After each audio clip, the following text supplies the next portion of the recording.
hérisson. Plus que 4 jours avant que je puisse vous prendre dans mes bras. Ça, c'est lui!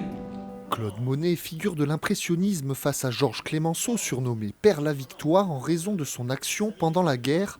Deux figures du début du XXe siècle, deux amis qui en 1923 se retrouvent et s'affrontent.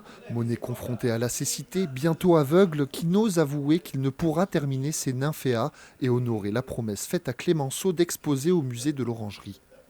Ce sont deux hommes qui s'engueulent, mais vraiment très très très fort, et qui en même temps s'adorent.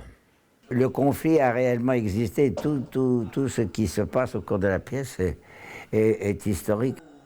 Nommé au Molière en 2015, Claude Brasseur était sur les planches de l'espace Coluche à Plaisir le week-end dernier. Après plus de 200 représentations, le comédien ressent le même plaisir à retrouver ce personnage. C'est surtout très agréable de le faire au théâtre, parce que justement, contrairement au cinéma, au théâtre, on peut faire des progrès. Au cinéma, on ne peut pas faire de progrès. Une fois que c'est fait. Bon, comme disait Jouvet, au théâtre, on joue, au cinéma, on a joué. Je pense que le cinéma, c'est pas notre métier.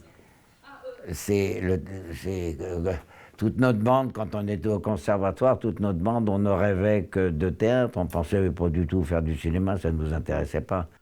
C'est très amusant le cinéma, mais c'est un métier de technicien. Deux acteurs peuvent admirablement jouer la comédie.